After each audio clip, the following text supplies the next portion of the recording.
예, 예수님께서 제자들에게 그 십자가의 고난과 죽음을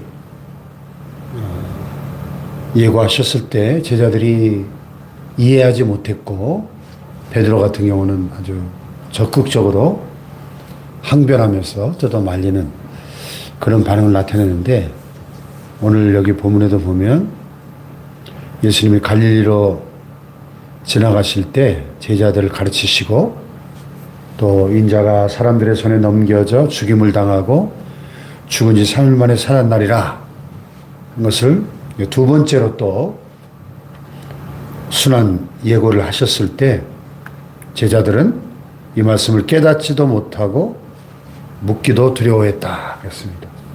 예. 이 영적 무지에 빠져 있으면 아무리 진리의 말씀을 가르쳐 줘도 깨닫지 못하고 이해가 안 되는 거죠. 이 제자들이 지금 이렇게 주님의 뒤를 따르고 있지만은 여전히 예수님을 오해하고 정치적 메시아로, 또 당장 이스라엘 나라에 어떤 황금기를 가져올 그런 이 땅의 메시아로 그렇게 오해하고 있었기 때문에 예수님이 십자가의 죽임을 당해야 된다, 또 죽은 지 3일 만에 살아나야 된다, 이런 말씀들의 의미를, 예수님이 세상에 오신 그 목적과 그 의미를 깨닫지 못하는 거죠. 네. 이런 영적 무지 상태에 빠져 있다 보니까 가버나움에 이르러서 어느 집에 계실 때 제자들에게 묻습니다. 너희가 길에서 서로 토론한 것이 뭐냐? 왜냐하면 그들이 할 말이 없었어요. 왜냐하면 가면서 길에서 서로 누가 크냐? 우리 중에 누가 머리냐? 이 문제를 놓고 다퉜다는 거죠. 지금 예수님은 십자가의 고난과 죽음을 말씀하시는데, 인류 구원이라고 하는 이 하나님의 거대한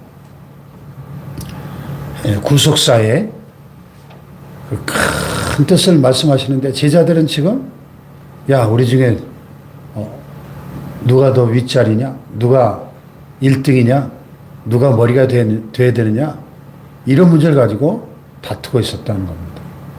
너무나 한심하고 예수님이 얼마나 답답하셨겠어요. 예수님을 이해하지 못하고 서로 자리 다툼하고 있는 이런 제자들의 참 안타까운 모습이죠.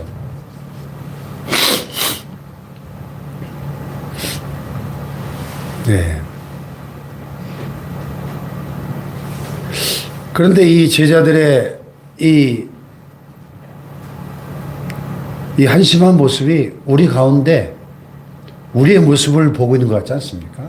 여전히 우리 안에는 서로 더 누가 높으냐, 누가 더 크냐, 더 높은 자리에 올라가려고 하고 누가 장이 돼야 되느냐, 이런 문제를 가지고 다투고 있는 그런 모습이에요. 어제 어떤 목사님 만나서 한 서너 시간 같이 식사하면서 교제하고 쭉 지나온 삶과 목회에 대해서 나눴는데, 이분이 우리 대전 지역에서 대전시 기독교연합회 회장도 하셨고, 또 교단의 부총회장까지 지내셨고, 큰 일들을 많이 하신 분이더라고요. 그러면서 이분이 이제 은퇴를 앞두고 계신데 그런 말씀을 하셔요. 권력이란 것은 참 허무한 것입니다. 교단의 가장 높은 자리까지 올라가 보셨던 분이 하시는 말씀이에요. 은퇴를 이제 앞두고 계신 목사님이 하시는 말씀이, 권력이란 본래 허무한 것입니다. 그저 서로 높은 자리에 올라가려고 핏대를 올리고 언성을 높이고 다투고, 하지만 지나고 보면 다 헛되고 헛된 것인데 아무런 의미가 없는 것인데 우리는 어찌하든지 서로 높아지려고 하고, 예. 이 서로 누가 크냐 하고 쟁론하는 이 제자들의 모습이 이 남 이야기가 아니더라는 거죠. 그래서 예수님께서 제자들에게 유명한 서번트 리더십, 섬김의 리더십을 말씀하십니다. 누구든지 첫째가 되고자 하면 무사람의 끝이 되며 무사람을 섬기는 자가 되어야 하리라. 아멘. 섬김의 리더십. 섬기는 자.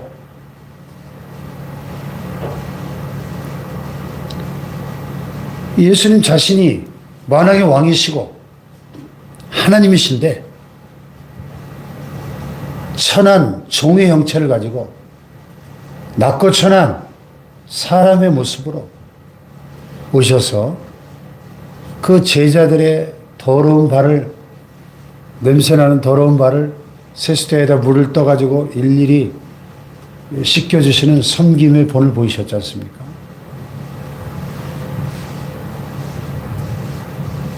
우리 주님을 따르는 주님의 제자들은 이 땅에 사는 동안에 예수님처럼 낮아지고 섬기고 남의 발을 씻겨주는 섬김의 리더십을 가지고 주님을 섬겨야 한다 하는 가르침이죠. 아멘. 네. 우리 한국교회가 이 9장 35절 예수님의 이 가르침만 잘 가슴에 새기고 이 말씀대로만 살았더라면 한국교회가 많이 달라졌을 겁니다. 그런데 여전히 우리 교회 안에 오늘날도 서로 높아지고자 하는 이런 아직 변화되지 못한 미숙한 이런 제자들의 모습 때문에 낮아지지 못하고 섬기지 못하는 이런 우리 안에 있는 이 어리석은 교만과 이 권력욕 때문에 얼마나 많은 교회가 일어나지 말아야 될 분란이 일어나고 다툼이 일어나고 교회가 깨어지고 분열되는 이런 아픔들을 많이 겪었는지 모릅니다. 누구든지 첫째가 되고자 하면 무사람의 끝이 되며 무사람을 섬기는 자가 되어야 하리라. 아멘. 그래서 우리가 예수님의 이 가르침을 마음에 깊이 새겨서 겸손과 섬김의 자리로 나아갈 수 있기를 주님의 이름으로 축복합니다. 네. 자, 그러면서 어린아이 하나를 데려다가 그들 가운데 딱 세우시고 안아주시면서 이런 말씀을 하세요. 누구든지 내 이름으로 이런 어린아이 하나를 영접하면, 그건 나를 영접하면, 누구든지 나를 영접하면요, 나를 보내신 이를 영접함이니라. 놀라운 말씀이죠. 어린아이 하나. 이 어린아이 하나를 영접할 때, 사랑하고 품에 안을 때, 이것은 곧 예수님을 영접하는 것이다. 그리고 예수님을 영접하면 예수님을 영접한 게 아니라 나를 보내신 하나님 아버지를 영접한 것이다. 아멘. 얼마나 놀라운 말씀인가요? 어린아이 하나. 우리가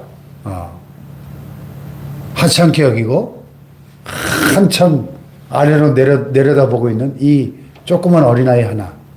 이 어린아이 하나를 영접할 때, 이 어린아이 하나를 귀히 여기고 사랑할 때, 그것이 곧 주님을 영접하고 주님을 섬기는 것이라는 것입니다. 그것이 곧 하나님 아버지를 영접하는 것이라는 거예요. 아멘. 마태복음 25장의 양과 염소의 비유에서도 최후의 심판날에 주님께서 온 인류를 오른편 왼편 양과 염소로 쫙 분리해서 심판하실 때 오른쪽에 있는 사람들에게 내 아버지께 복받을 자들이여 창세로부터 너희를 위하여 예비된 그 영원한 나라를 상속받으라. 내가 배고플 때 먹을 걸 줬고 목마를 때 마실 걸 줬고 병들었을 때 돌아보았고 감옥에 갇혔을 때 와보았고 헐벗었을 때 입을 걸 줬다. 주님 우리가 언제 그랬죠? 예수님 뭐라 그랬죠? 여기 지극히 작은 자 하나에게 한 것이 곧 내게 한 것이니라. 아멘. 지극히 작은 자 하나. 사람들이 볼 때 아주 보잘것없어 보이는 힘없는 사람. 그 작은 자 한 사람에게 사랑을 베풀고 섬기고 작은 자 하나를 영접한 것이 곧 주님께 한 것이라는 거예요. 주님께. 아멘. 반대로 왼쪽 염소편에 있는 자들에게 저주를 받은 자들아 나를 떠나 마귀와 그의 사자들 위하여 예비된 영원한 불에 들어가라. 너희는 내가 배고플 때 먹을 걸 주지 않았고 목마를 때 마실 걸 주지 않았고 헐벗었을 때 입을 걸 주지 않았고 병들었을 때 돌아보지 아니했고 감옥에 갇혔을 때 와서 보지 아니했느니라. 똑같이 말씀하셔요. 주님 우리가 언제 그랬죠? 지극히 작은 자 하나에게 하지 아니한 것이 곧 내게 하지 아니한 것이다. 아멘. 네. 그래서 우리의 남은 생에 우리가 만나는 모든 사람들 향해서 우리가 이 주님의 말씀을 기억하고 주님의 마음으로 그 모든 사람들을 품고 섬기고 지극히 작은 이 한 사람에게 하는 것이 곧 주님께 한 것이라는 말씀을 기억하고 주님 앞에 서는 날 내 아버지께 복받을 자들이여 칭찬받고 상받는 자들 되시길 주님의 이름으로 축복합니다. 할렐루야. 기도하십시다.